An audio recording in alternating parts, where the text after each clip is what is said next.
Ndugu zangu wapendwa katika Kristo, karibuni kwa tafakari ya neno la Mungu. Leo neno la Bwana katika Zaburi yetu ya wimbo wa katikati, tunakutana na ujumbe kwamba Bwana ndiye mchungaji wangu, sitapungukiwa na kitu. Haya ni maneno ya Zaburi ya 23. Mzaburi anashuhudia tumaini lake kwa Mungu kama mchungaji. Wanyama kama kondoo ni wanyama dhaifu mbele ya wanyama kama simba na chui. Bila uwepo wa mchungaji mahiri, wanyama kama hawa huraruliwa kwa haraka mbele ya simba, pengine mbele ya chui. Bila mchungaji mahiri, wanyama kama hawa hawataweza kula majani kwa furaha, watanyanyaswa tu. Ni tofauti na wanyama jeuri kama simba na chui au fisi. Katika somo la kwanza tunagundua kwamba kati ya wanadamu wapo ambao ni kama kondoo na wengine ni wajeuri kama simba, fisi na chui pengine. Kondoo hawana nguvu au mabavu kama tunavyoona Suzana anavyoonekana katika somo la kwanza. Wale wazee wanaomhukumu Suzana tunafananisha na wanyama kama simba. Hawa wanakuja kwa lengo la kurarua kila kitu. Hawa huwainulia wengine mabaya, huwaonea watu, hutumia nguvu zao kuwafaidi kondoo. Katika ulimwengu tutakutana na watu kama hawa. Yesu alikutana na viongozi wa Kiyahudi waliompeleka kama kondoo ambaye hana hatia. Wakampiga bila huruma. Sisi tunapaswa kumweka Mungu kuwa kinga yetu. Ulimwenguni tutakumbana na watu kama hawa, ndugu zangu. Wapo baadhi yetu ambao kuishi nao au kufanya nao kazi ni ngumu zaidi kuliko kukutana pengine na simba. Tumtegemee Mungu. Tunapaswa kumuita Mungu kila wakati. Katika kipindi chetu cha Kwaresma ni kipindi cha kumuita Mwenyezi Mungu. Atuepushe na maadui wetu. Wapo wanaotutakia mabaya, lakini kwa nguvu za Mungu tutawashinda tu.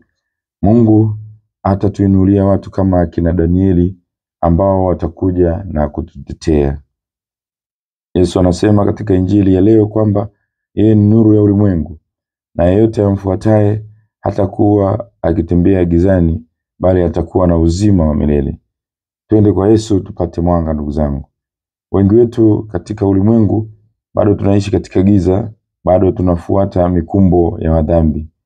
Kama umati wa leo katika somo la kwanza uliotaka kumteketeza Suzana. Danieli alipata mwanga toka kwa Mungu. Itakuwaje kama sisi sote tutaomba na kupata mwanga toka kwa Yesu ili tuweze kutoa hukumu zenye kufaa? Wengi katika jamii wamepatwa na mengi, wengine wamepakwa matope kutokana na ukosefu wa watu kama akina Danieli wa kuwatetea.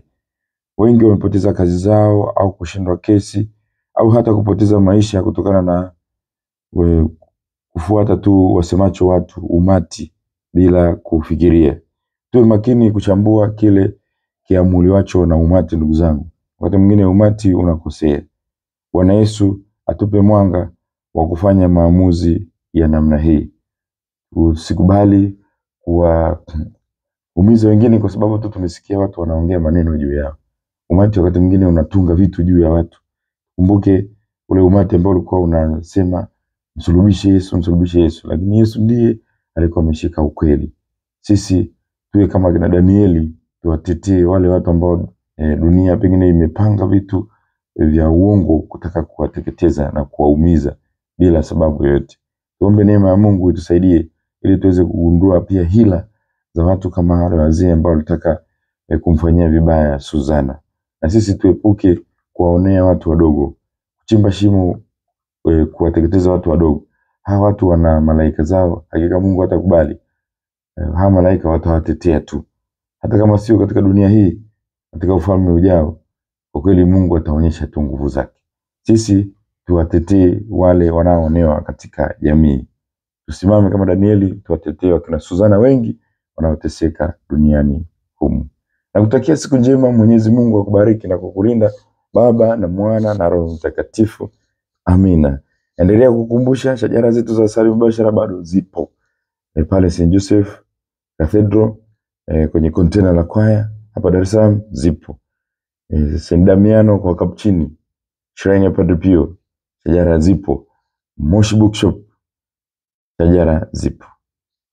Siku njema.